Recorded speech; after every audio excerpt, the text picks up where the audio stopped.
amigos do meu canal no YouTube. Vamos para mais um capítulo do livro Revolucione Sua Qualidade de Vida, de Augusto Cury. A grande cidade da memória. O menino que não pensava. Certa vez, um casal me procurou, preocupado com seu filho Davi, de 6 anos. A mãe, com a expressão sofrida, me falou: "Meu filho não produz pensamentos."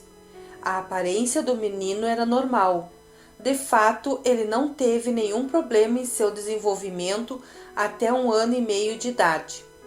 Foi então que os pais perceberam que o desempenho intelectual do filho começava a regredir. Angustiados, buscaram ajuda de diversos neurologistas e psiquiatras infantis. Os anos se passaram e o menino não progredia. Ao contrário, parecia ter paralisado sua inteligência no tempo.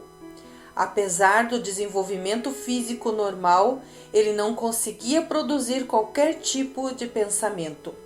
Ele não conseguia produzir nem mesmo a ideia de que estava com fome ou sede.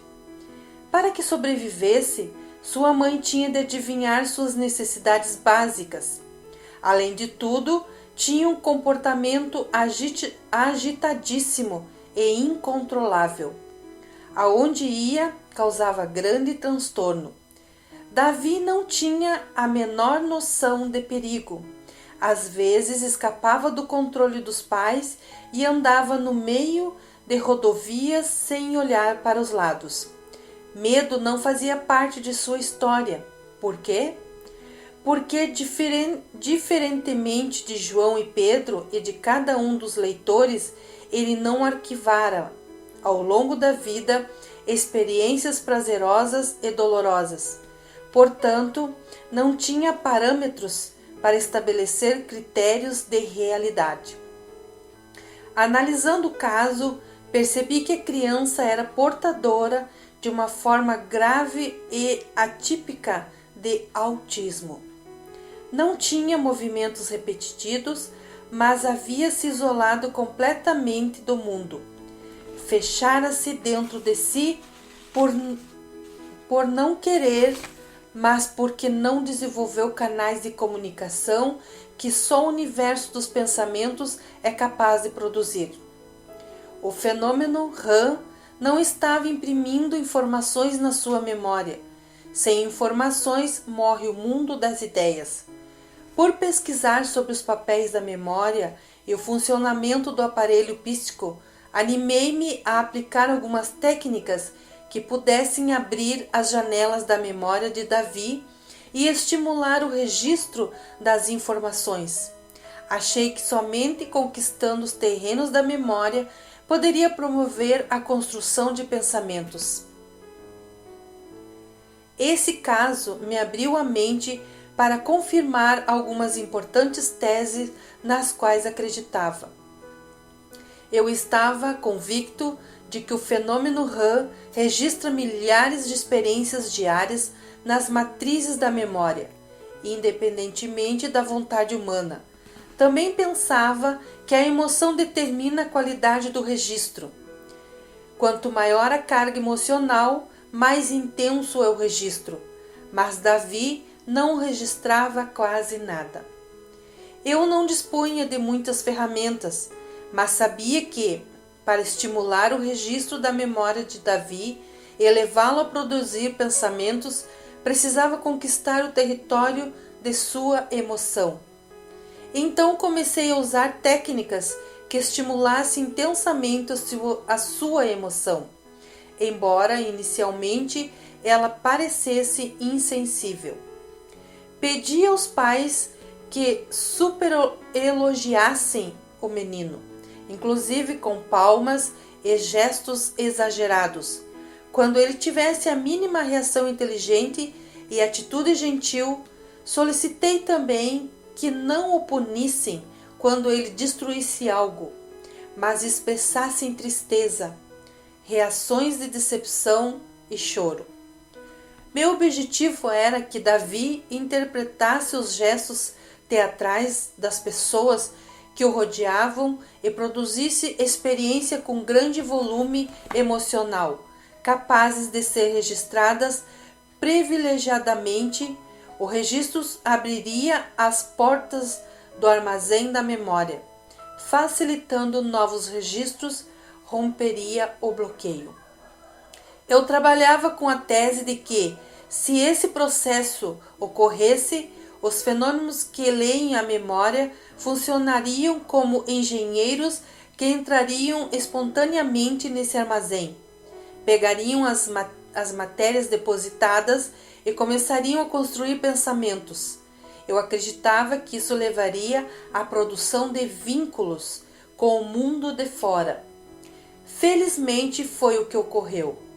Davi desbloqueou sua memória e começou a registrar tudo rapidamente. Em 2 meses, passou a produzir centenas de cadeias de pensamentos. Em 6 meses, Davi começou a frequentar a escola. Embora ainda com dificuldades, pouco a pouco passou a tecer a colcha de retalhos da sua personalidade e a criar vínculos afetivos com o mundo ao seu redor. Ele ainda tem pequenas diferenças intelectuais em relação a outros garotos da sua idade. Algumas dessas diferenças, porém, são positivas. Ele tem menos medo, inibição, vergonha social. Também é mais criativo e seguro. Sabem por quê? Porque até aos 6 anos de idade, ele não entulhou de lixo sua emoção e não registrou zonas de tensão ligadas à indecisão, medo, preocupação com crítica dos outros e expectativas doentias. A grande cidade da memória. A memória pode ser dividida em 2 grandes áreas. Uma área central e consciente, que chamo de MUC, memória de uso contínuo, e uma grande área periférica e inconsciente que chamo de ME, memória existencial. A MUC representa a memória de mais livres acesso. É a área que lemos continuamente para produzir. A ME representa a memória que contém os segredos da nossa história passada. Nela se encontram milhares de arquivos com milhões de informações produzidas desde a aurora da vida fetal.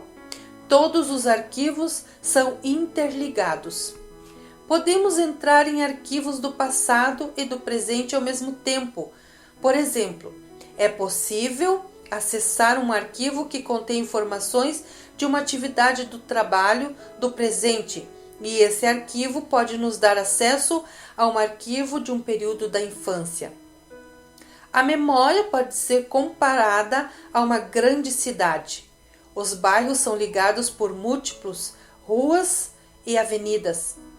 A MUC corresponde ao núcleo central da cidade, ou seja, as ruas pelas quais mais caminhamos e as lojas, farmácias e supermercados que mais utilizamos. Por isso, ela é chamada de memória de uso contínuo ou consciente.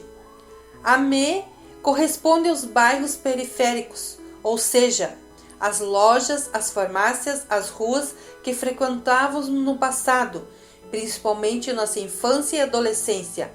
Tudo que não é frequentemente utilizado na MUC vai sendo deslocado para os bairros periféricos da ME, ou memória existencial ou inconsciente.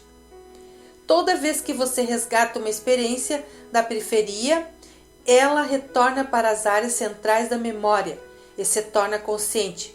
Portanto, o trânsito entre o mundo consciente e inconsciente é enorme e contínuo.